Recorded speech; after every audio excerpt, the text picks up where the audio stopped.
This morning I want to talk about something that I had a good friend in this church that asked me probably a couple of months ago to speak on something relative to being a man. At that time I was working on other things, and I thought about doing this on Father's Day, but since Ben Lee was here on Father's Day, I didn't think it would be quite appropriate for me to preempt his lesson that morning and preach mine. And so since I've been gone, I want to come back and I want to deal with this morning. I recognize that this kind of looks at a target audience because there's a great number that are present here that are not of the masculine gender, of the feminine gender. But I hope there'll be something in this that will help you appreciate what being a man is, and will also help you appreciate if you have someone in your life that is significant, that portrays these characteristics, that you'll appreciate all the more who he is. And that for young men, that they might be able to see something of what God says relative to what the Bible says about who a man is. I couldn't help but appreciate a couple of statements that Jordan made in his sermon when he talked about worry is self-fulfilling and worry is short-term amnesia. Well, not only is worry short-term amnesia and self-fulfilling, it seems to me like in our world today that there's some amnesia as well. And there's some self-fulfilling things that have taken place because of world events that have diminished who and what a man is. This has certainly been evolutionary. No doubt it began to be a primary focus in our society back in the early 1960s with the push of the feminist movement. And you see the completion of that in a number of ways today, and how that the masculine gender has been diminished. I love the sitcoms like everybody else. I love the sitcoms back in the times when Cosby was there. I loved it when Tim the Toolman Taylor was there. I love the sitcoms back when Rickie and Lucy were there. I love all those sitcoms. But there's also one thing that kind of runs through many of those. And that is diminishing the man in the family and portraying the man in the family as being someone who is inept. Someone who doesn't have good judgment, good discretion, and is unskilled. And instead of extolling the father in the family, the mother is extolled. And I would not for one moment at all, take away from the place of the mother, the woman, and the family in the family relationship. But it's impossible to talk about who a man is without talking about his hats that he wears with regard to being a father and a husband as well, because they cross over.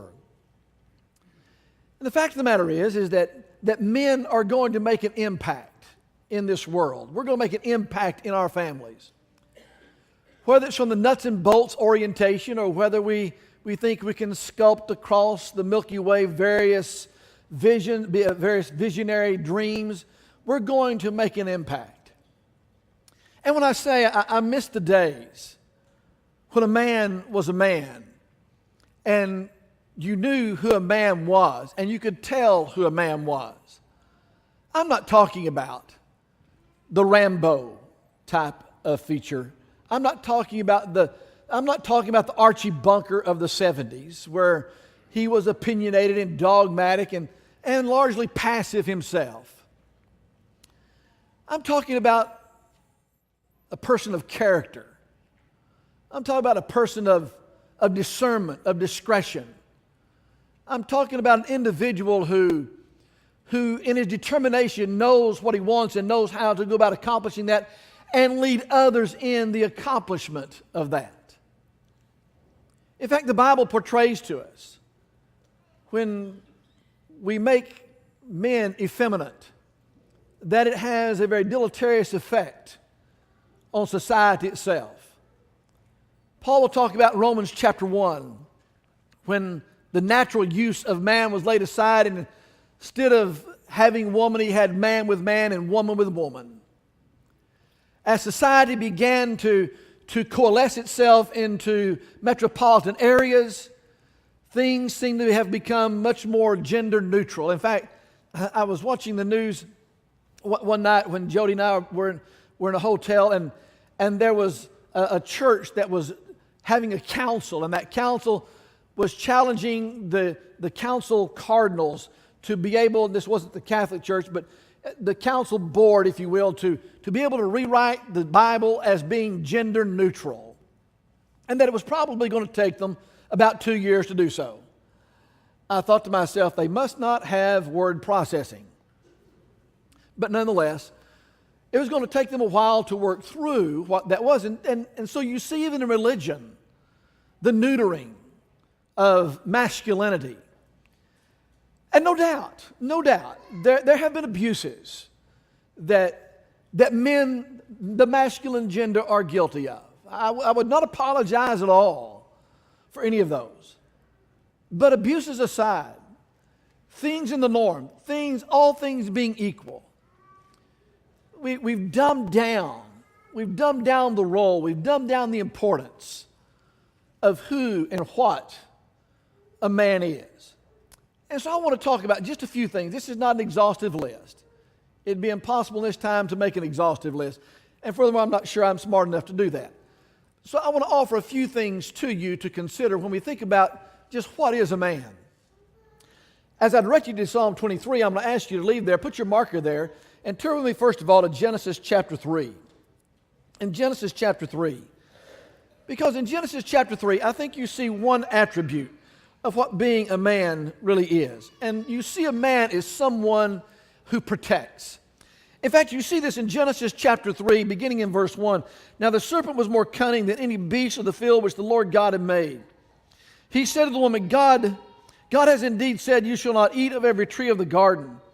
And the woman said to the serpent, we may eat of the fruit of the trees of the garden, but of the fruit of the tree which is in the midst of the garden, God has said, you shall not eat of it, nor shall you touch it, lest you die. Then the serpent said to the woman, you will not surely die. For God knows in the day that you eat of it, your eyes will be open, and you'll be like God, knowing good and evil. So when the woman saw the tree was good for food, that it was pleasant to the eyes, and a tree desirable to make one wise, she took of its fruit and ate. She also gave to her husband with her, and he ate. What that tells us is that Adam is standing right next to Eve. Notice the wording again. It says there in the latter part, so she gave to her husband with her, and he ate. One of his primary responsibilities was to be that of a protector. And he failed to be that protector. He failed to pull her away. He failed to save her. He failed to protect her from the serpent, the Satan himself. Turn now to Psalm chapter 23. Psalm chapter 23, and I want you to see this in verse 5. And what I want to do by turning back to Psalm chapter 23, just so you'll know what my objective is in this.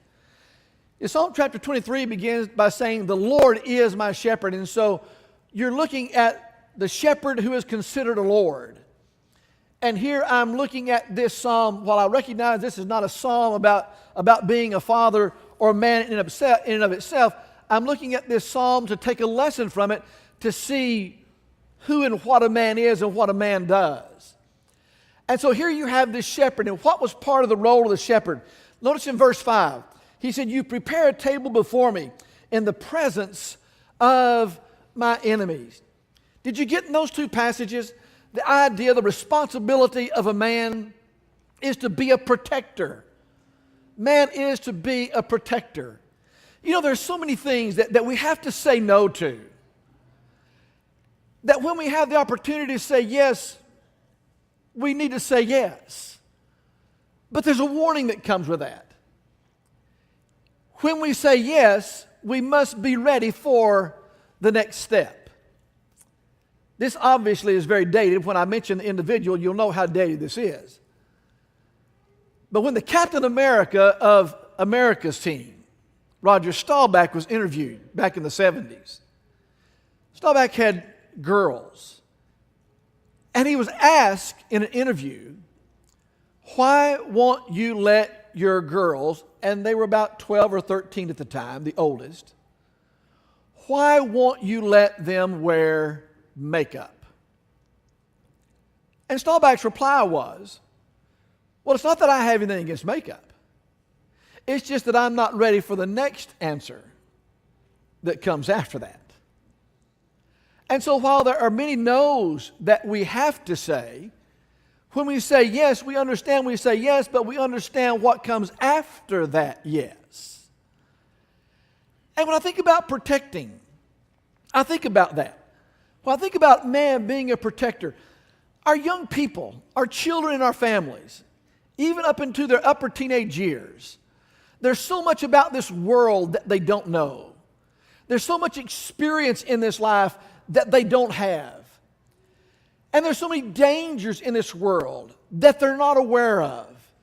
Oh, I recognize, I know if you ask an 18-year-old, and I'm not trying to diminish an 18-year-old at all, but I know if you ask an 18-year-old how the world works, I know, they think they know how this world works.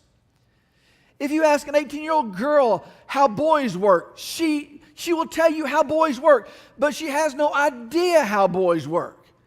If you ask an 18-year-old boy how girls work, he will tell you, I know how girls work, and he has no idea how girls work. And when he gets to be 63, he'll still have no idea how girls work.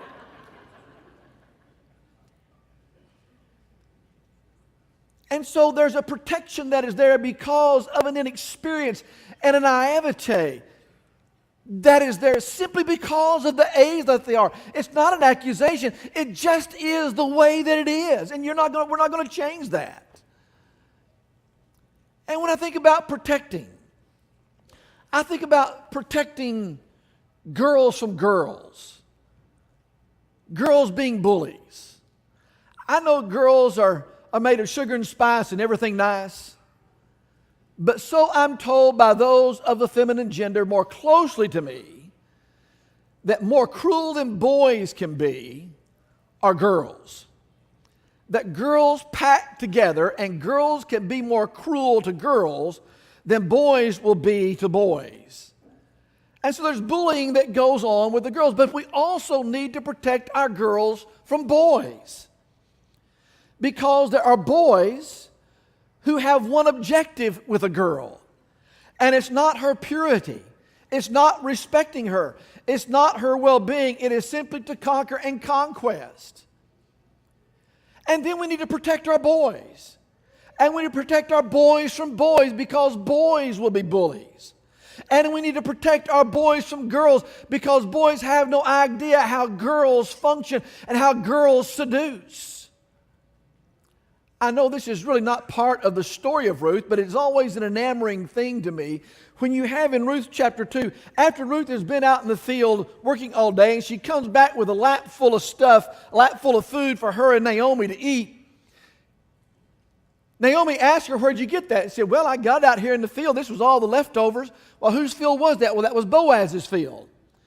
Well, Ruth has no idea who Boaz is, but Naomi knows who Boaz is. And so what Naomi tells Ruth to do is, she said, honey, this is what you do. You go clean up, and you put on your prettiest dress, you put on your sweetest perfume, and you fix his favorite meal. And by the way, when you're done, you lie down at his feet. Now, that was not an act of immorality. That was an act of comfort. And what you have was Naomi was using Ruth to set the table to put a hook in Boaz's mouth, and Boaz had no idea the worm was even wiggling. And we need to protect boys from girls. And correspondingly, we need to protect our children from the internet. I don't mean to come off as a curmudgeon here, because I'm an immediate new device fella. The newest device comes out, and I've got to find a way to justify having it, whether I need it or not. I admit that. But I'm gravely concerned that what we do with our young people is we give them access to internet mediums, internet devices so soon in their lives that they're not formed mentally and psychologically able to handle what the responsibility of that device is. It is not a given. It is not a given to say that if a child plays video games that they're necessarily going to wind up being a person who shoots up schools. However, science has proven that there is a direct correlation between a young child who already has some element of dysfunctionality about him or her and engage in these war games that Mastercraft, Call of Duty, and things like that that mimic war games, that it does equip them with a mentality to be able to shape their mind to that's the normality of life. And when they're not able to handle the internet, where something just at a moment's click, intended or not, is there that will imprint something on their mind that they'll deal with having to fade or erase from their mind the rest of their lives. Our children are not ready for that. And yet I know that our children want the device. They want that iPhone. They want that Android.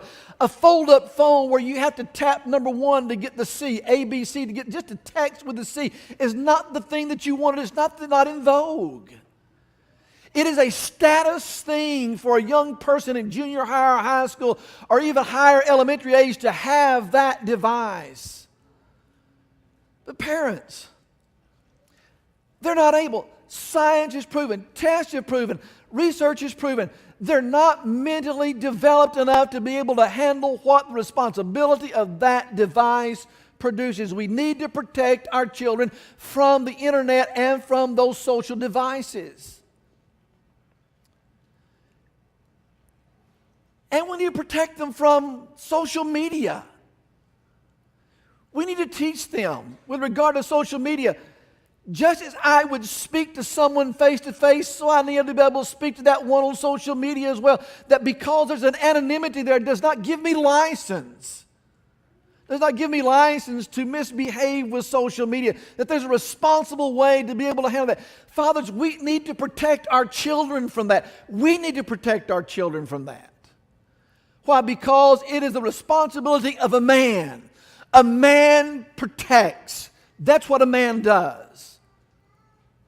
Second of all, I would ask you to consider when you go to the book of Ephesians chapter 6, the book of Ephesians chapter 6, I'd like to consider two things from this reading. Ephesians chapter 6. In Ephesians 6, I want you to read with me what he says in verse 4.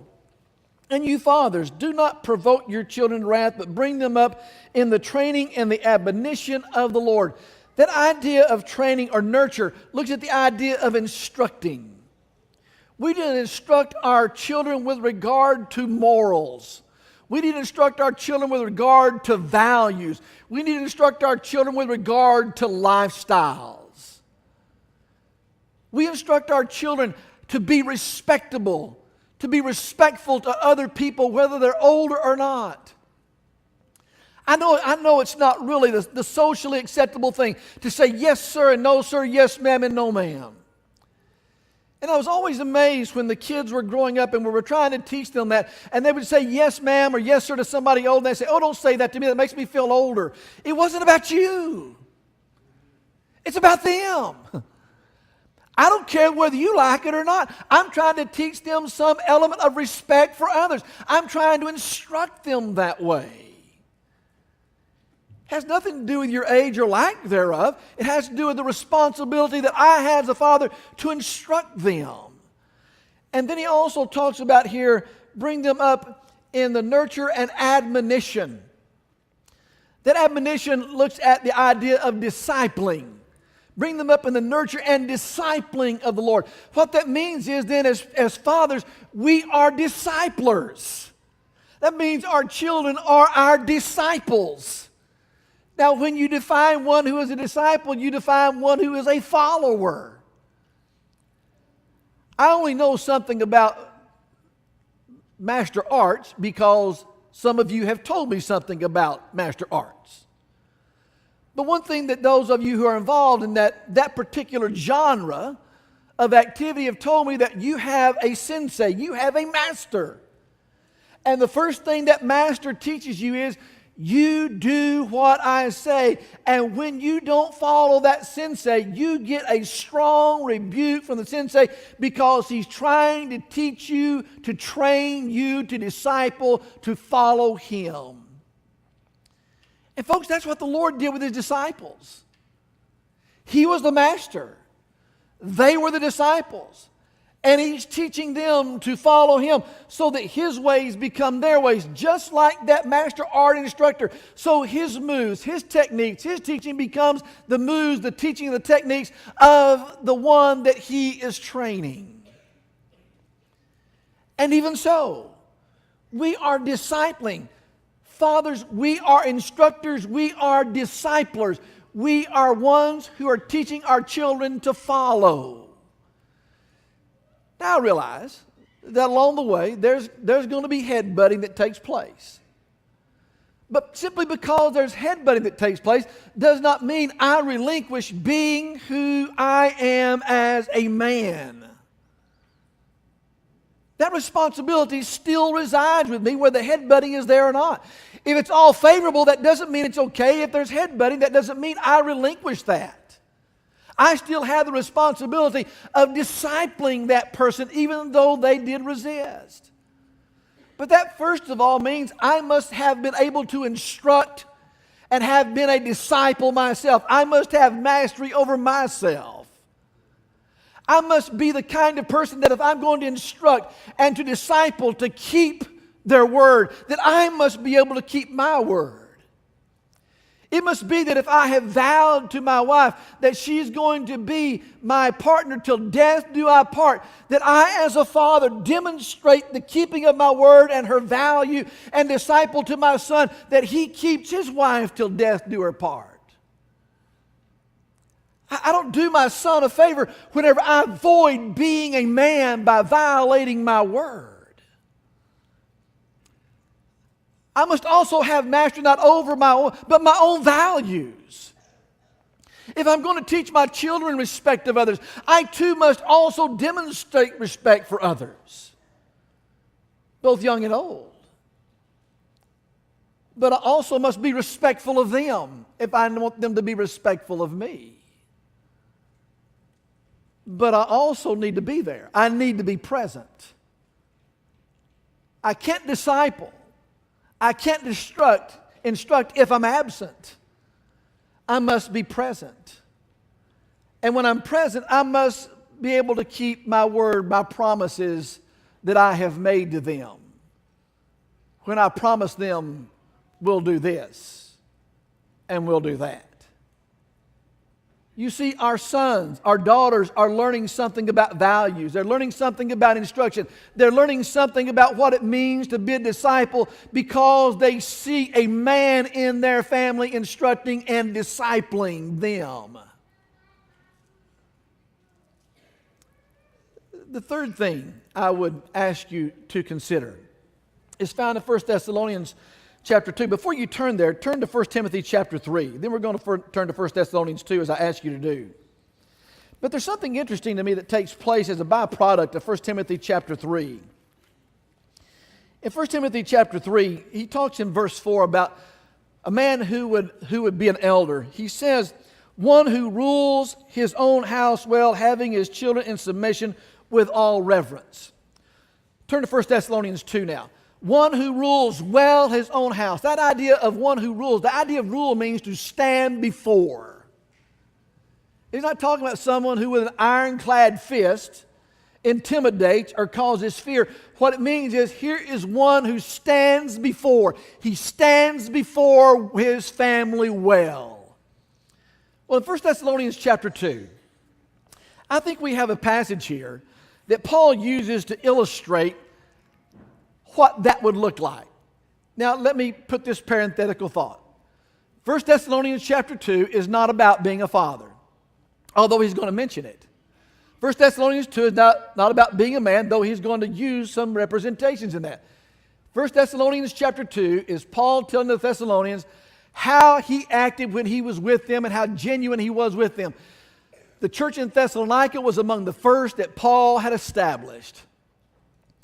And he'd spent 6 months approximately with them. And when he left Timothy with them. And then he wrote them this letter. And what he's trying to tell them when he writes this letter, do you not remember how I acted when I was with you?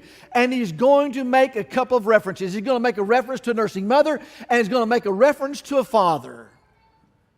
And I want you to notice what he says here. Begin first of all in verse 8. After concluding in verse 7, but we were gentle among you just as nursing mothers and cherished as your own fathers, so affectionately longing for you. First of all, a man is affectionate. I know that runs counterculture to our Marlboro man. I love John Wayne. There's a John Wayne series on, by the way, that's in a marathon thing I just saw this morning. I can't wait to watch John Wayne in the marathon. I love John Wayne. But John Wayne is not the guy we're talking about here. What he's talking about here is a man who is affectionate. And that word affectionate means one who is kindly or favorably disposed. It's the idea of one who reaches out to pull another close to him. Here's what a man does. A man is affectionate. A man is someone who reaches out to pull another close to him. Now there's two ways that affection can take place. That affection can take place verbally, or that affection can take place non-verbally. I tell you, much as I love my dad, and I don't know that love transcends anyone else. My dad was never a fellow who told us four children, I love you. But I tell you what, the non-verbal expression was always there. We always knew Dad loved us. The nonverbal expression was unmistakable for us. Now, whether it is of your disposition to do that verbally or your disposition to do that nonverbally, that affection must be demonstrated because that's what a man does. A man is someone who is affectionate. And yes, what that sometimes means that we also open ourselves up to our own vulnerabilities because the man is also vulnerable. That means when we are that affectionate, sometimes our vulnerabilities are going to be exposed. Maybe it's not the truth with many men here who are getting older, but I must tell you, as I'm getting just a little bit older, my emotions are not near as strong as they once were in times of emotion and in times where affection is there, especially with my wife, my kids, and my grandkids. It's much more likely to be somewhat of a tearful thing because of my great affection for them. I'm not saying everybody has to cry. I'm not even suggesting that means you have to cry. I'm just saying that's a nonverbal response that takes place. But our daughters need to experience that affection. Our sons need to experience that affection. If all they ever get is our strong hand, they're not going to understand what a man is. A girl is not going to understand what a man is when she seeks a man, and a boy is not going to understand what a man is when he becomes a man. And then notice next of all, verse 8. So affectionately longing for you, we were well pleased to impart. Put a peg there. To you not only the gospel of God, but our own lives, because you had become dear to us. The second thing he says with regard to man is that he invests himself in others.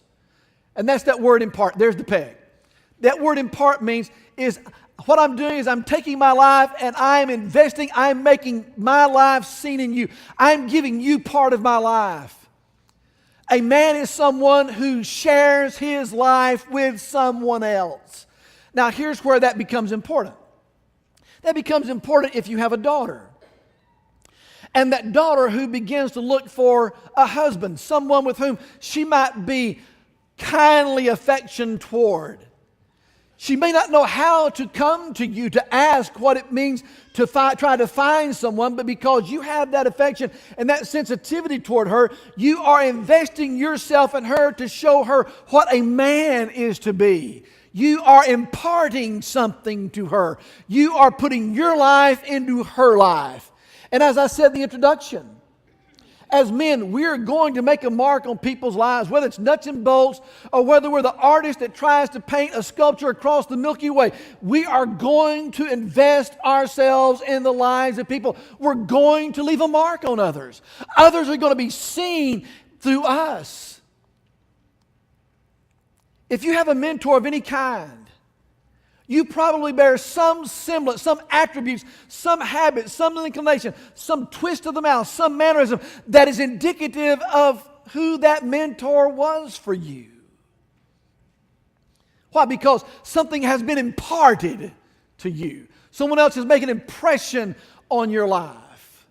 That's what men do. Men share themselves. Then look at what he says in verse 9. For you remember, brethren, our labor and toil, for laboring night and day. Men work hard. Men work hard night and day. And mothers and children, what I would ask you to consider is this.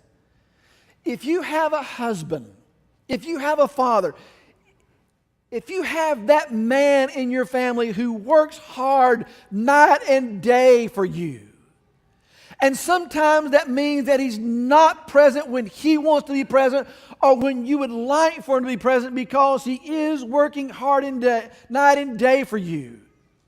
Then I would ask you to consider, instead of being hypercritical of him, stop and thank him. Thank him for being a man. And yes, sometimes that means that you won't have him when you would like him, but he is providing for you. But men, here's the cautionary note. Being a man doesn't mean we just simply invest ourselves in being workaholics, so that what we can provide are more things, bigger homes, more cars, more devices, bigger toys, more comforts for our families. We don't sacrifice our work alcoholism to provide them more of what the world wants. Would I be correct in making this observation that we live in an area of the country that is very materialistic? Would I be accurate in making that observation? Where material things mean everything to us. And I would also make that observation that as a cautionary note about myself. But it's not providing the material things that makes a man. It's demonstrating to them an integrity and a work ethic and a resolve and determination that comes with that work ethic to keep your word to someone you have committed to labor for. And mothers and children, if you have that kind of man in your family, yes, sometimes he's not going to be there, but if he's trying to set that example for you and your children to provide for you in that way, the things that are necessary, then stop and thank God for him. Because you don't have to look far in this world to find men who will neglect their responsibility to not only protect but to provide for their families. I would again reference you back to 1 Thessalonians chapter 2. He says, verse 9, for you remember, brethren, our labor and toil, for laboring night and day, that we might not be a burden to any of you, but we preach to you the gospel of God. You are witnesses in God also how devoutly and justly and blamelessly we behave before you. He said, we didn't just talk about it, we lived it.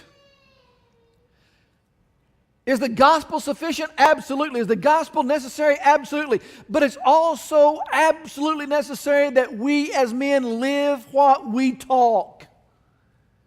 And if we're going to talk about the gospel making an impression on our lives, then we must also demonstrate that the gospel is making an impression on our lives. We must make sure that we are the man who is the spiritual leader who leads the family in hungering and thirsting for righteousness. Not because we say it, but because we are behaving that way. That we are the spiritual leaders in the family that lead the family to Christ, that lead the family to see God, that lead them to the throne of God, and they see a father connection. They see a father connection because they see the Father in me. Not because I'm proclaiming the gospel simply, important though that may be, but because I am showing them, I am living for them the gospel. I am showing them that gospel is making a difference in my life. That's what a man does. That's who a man is. A man is an example to impart, make that impression. And then I want you to see beginning in verse 11. As you know how we exhorted and comforted and charged every one of you as a father does his own children, that you would walk worthy of God who calls you into his own kingdom. And what I think that simply is saying is that fathers set a positive example.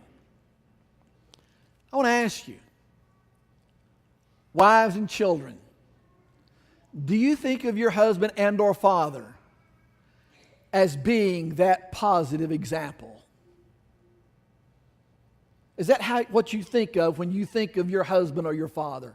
That he is a positive example? You know, one of the things that is challenging on this particular point, and it probably threads through the others, are the number of times in which the father, in order to be a man, has to say no to certain things, and in saying no to those certain things, it makes him the goat. It makes him the blame. And because he is the blame, now he is the negative example, not the positive example. And yes, there's going to come a time, men, there's going to come a time in your life as a man, as a husband, and as a father, that there's going to be a line in the sand that can't be crossed. There's going to come a time with your children, there's going to come a time in your family that there's a place that you say, we will not go and I will not lead you there. Turn back to the 23rd Psalm for just a moment. I want you to see a few of these things in Psalm chapter 23. Notice what he will say in verse 2. He makes me to lie down in green pastures. Do you see that rule, that leadership? He leads me beside the still waters. Do you see that nurturing of discipline? He restores my soul. He leads me in paths of righteousness for his name's sake. Do you see that authenticity, that genuineness there? We are who we say we are. We do what we say we will do. We practice what we preach. Yea, though I walk through the valley of the shadow of death, I will fear no evil, for you are with me. There you have that affection. You prepare a table before me in the presence of my enemies. There you have that protection. You know, see, everything we've been talking about when we talk about one who stands before is indicative of this one who is the shepherd, who is the Lord, who is the shepherd's Lord. This shepherd's Lord led him. This shepherd Lord nurtured and trained him. This shepherd's Lord was authentic. This shepherd's Lord was affectionate. And this shepherd Lord did everything to protect. Turn with me to the book of Proverbs chapter 15 just a moment. Proverbs chapter 15.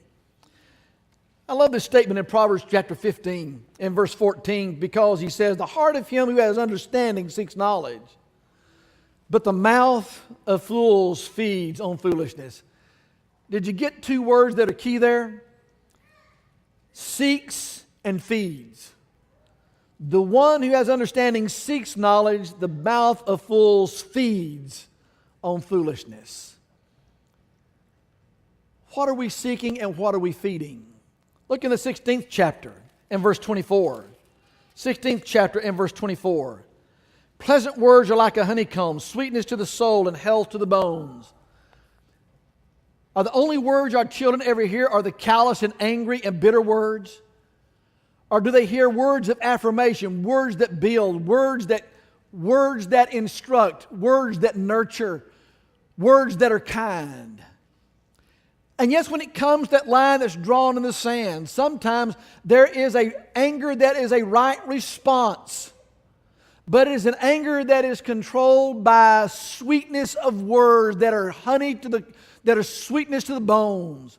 It's not anger that is out of bitterness and out of resentment. It is because I'm not going to let this family go that way. And I am going to stand against Satan when he hands out that bidding for fruit. I'm not going to let you take that. I'm not going to be that kind of influence on you. Fathers, what kind of influence? As men, what kind of influence are we being with our children and with our families and in our world? One final point. Turn with me to the book of Ephesians chapter 5. The book of Ephesians chapter 5. And again, when I realize that this passage is not something that has necessarily to do with a man just as a man, it does talk about something a man does. Notice what he says beginning in verse 25. Husbands, love your wives as Christ loved the church and gave himself for her, that he might sanctify and cleanse her with the washing of water by the word, that he might present her to himself a glorious church, not having spot or wrinkle or any such thing, but that she should be holy and without blemish. So husbands ought to love their own wives as their own body. He who loves his wife, loves himself, for no one hated his own flesh, but nourishes and cherishes it just as the Lord does. Notice first of all what he says. This is what the Lord did. This is what the Lord did. He gave himself for her. Men, we are willing to give ourselves sacrificially for our families.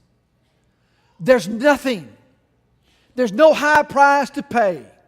There's nothing that can be offered that will prevent me as a man from giving myself for the good of my family. And then notice what he says next of all, that he might present her sanctified, holy. There's nothing I will do to keep Satan to prevent Satan from having a way to stain my family. I am going to present them spotless and holy. That's what a man does. A man looks at the interest of others and seeks to put them in the strongest position to succeed, so they will be spotless and they'll be holy and they'll be without blemish. That's what a man does. A man makes sure his wife, a man makes sure his children have not the stain of Satan on their hearts and their souls. And then notice what he says. So husbands ought to love their own wives as their own bodies, for he who loves his wife loves himself. A man also holds himself in the proper view, in the proper self-esteem. A man looks at himself and doesn't say, I'm a man, because he's a man. A man looks at himself and says, because I am God's creation, I value and treasure myself. And because I value and treasure myself, I am going to value and treasure my family more than I value and treasure myself. But here's a struggle. Here's a struggle. It's a struggle. Ladies and children, it's a struggle. It's a struggle for a man to be able to look at himself and see himself in that way. Because a man, being a person of integrity, looks in that mirror and he sees all the flaws. He knows his weaknesses. He knows his deficiencies. And when others praise and say how good he is, they say, yeah, but you don't know my weaknesses. You don't know my flaws. You don't know who I really am. And as men, we struggle to properly love ourselves, to be able to love our families as Christ loved the church, because we haven't come to grips with who we are in and of ourselves and are confident in who we are as men. You know, with women, it is said they go through a menopausal phase of life, kind of a midlife change. And there's a lot of things that are said kind of sarcastically about that. Can I tell you something that is not as popularly stated? Men also go through that.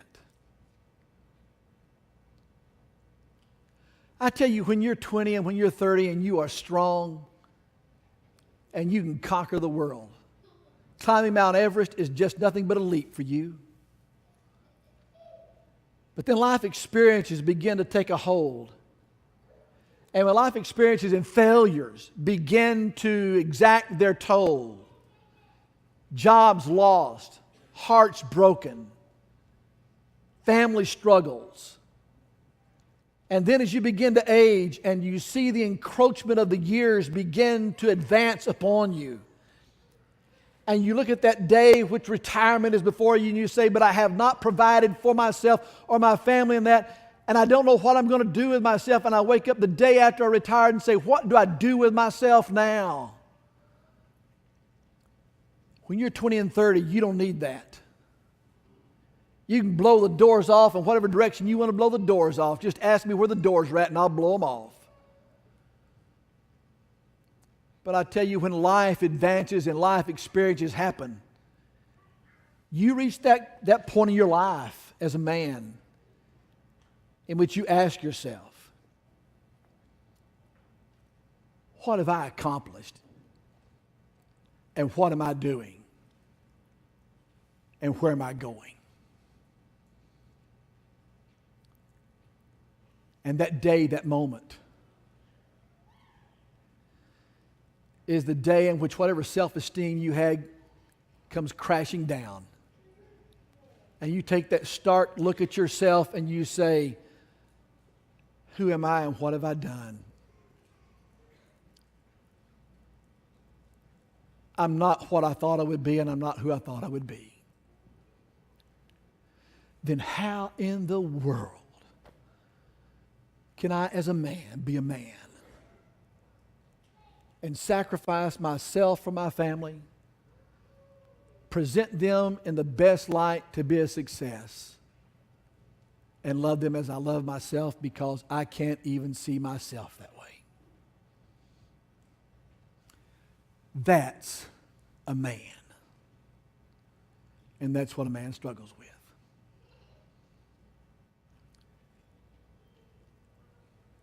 But there's hope. Because there will be a day the sun will shine. And you will look and you will see those things were but a mirage. They were but the mirage of Satan to take me at a vulnerable point, to let me see what I have not. But when I open my eyes to see who and what God has made me, and that I am made in His image and that He defines me. My work doesn't define me. My salary doesn't define me. My retirement doesn't define me. How many people I preached before doesn't define me. It is God Almighty who defines me, and He calls me His child, and He made me in His image. That makes me something. And a man can look at himself and say, look what God has made. And look at what I am doing to make a difference in others. Men have determination. Men have unselfishness. Men impart. Men are respectful. Men are around. A man sacrifices. And a man leads his family. That's what a man is. And that's what God makes us as men. I am thankful to God that I am of the masculine gender, because that's the only gender I've ever known.